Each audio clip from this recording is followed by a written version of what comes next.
People pursue and run for many different types of aims in the life. But which is the thing most worth pursuing? What is the most worthy aim? What is the greatest wealth? There's a little folk story of a king and his spiritual advisor who both go into the bath or to the sauna, and they're both wearing nothing but a towel. And the spiritual advisor of the king, the wise man, asks the king, "Sire, how many of your riches have you brought with you into this bathroom?" And the king looks at him and answers, "None. I just have my towel. It's not worth anything. How could I bring riches with me into the bathroom? Why would I do that?" And he looks back at the wise man and he said, "So, and you? How many of your riches, how much of your wealth have you brought with you?" And so, of course, the wise man replies, "I have all my riches here with me." Because his riches are not material. His riches are his wisdom. This bathroom where the king and his spiritual advisor are both going to take their bath and wearing nothing but a bath towel is a metaphor for the time of dying, the moment of death. This is the moment where we are stripped naked and we have to see ourselves as we truly are. We are forced to face all our regrets, all our worst fears, everything we hid from ourselves all our life that we didn't want to see. At that moment, we don't have anything of all of those things that we usually like to depend on or distract ourselves with. We don't have any of our loved ones around us. We are entirely and completely alone. We are about to lose everything that we were always attached to, everything we held on to. It's the moment when all of our worst fears come true. It's like an earthquake, an economic crash, your whole village being swept away by a tsunami. All your loved ones die. Everyone around you dies. The whole universe dies. When you die, you lose even your body and mind. You lose yourself. In the teaching of the Buddha, we are taught that attachment is the cause of suffering. And that the more attachment, the more crying, the more attachment, the more grief, the more attachment, the more anxiety. This is why. Because you are destined to die. Absolutely, with no doubt. It's the only absolutely certain thing in this life. We don't know when, but one day we will die. All of us. So it means that whatever you love the most, whatever is most dear to you, you're guaranteed to lose it. It's guaranteed to be taken away from you. One of the easiest way we can see this is with money, that so many people spend all their life putting all their energy, all their attention, all their work is just to gather money and to keep money. For what? To end up with $1 billion, $2 billion, $3 billion in your bank account at the end of your life, when you're about to die. What was it all for, finally? To gather up a pile of paper. What use is it to you then? What qualities did you develop? What goodness did you do?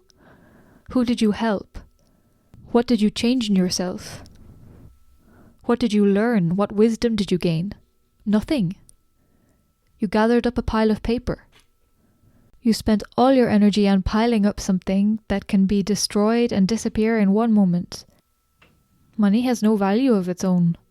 It loses its value so easily. One day to the next, a dollar bill can be worth nothing.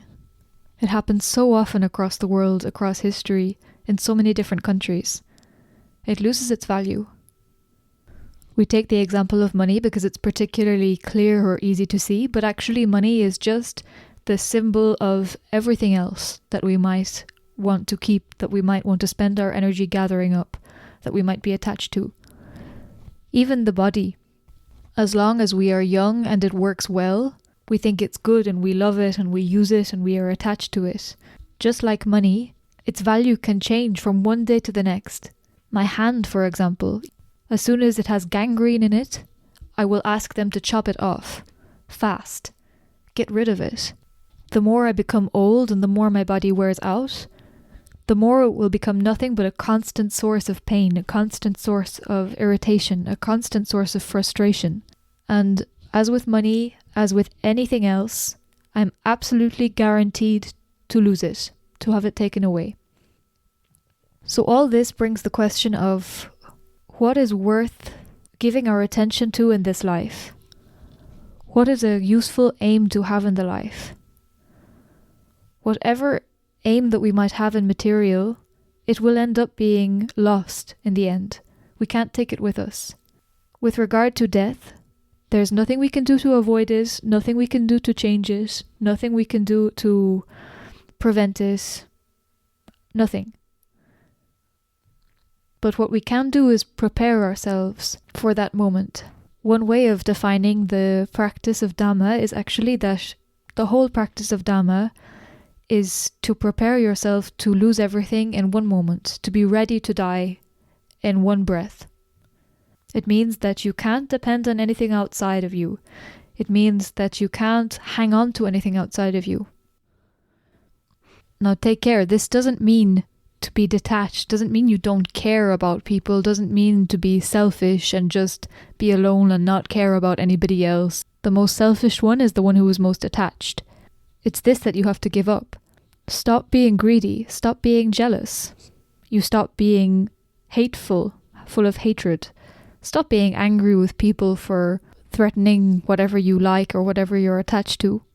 In this, you make yourself patient, you make yourself humble, make yourself generous, make yourself kind, compassionate, but detached.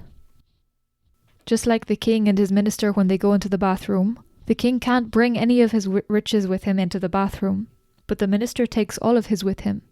So at the time of dying, if you have developed wisdom, this, you have it with you at the time of dying, and this will benefit you at that time. How can you save yourself from the pain of losing everything you love? By giving it up before it's taken by force. By one letting go of all the things you're attached to. Until there's nothing left and you are totally free.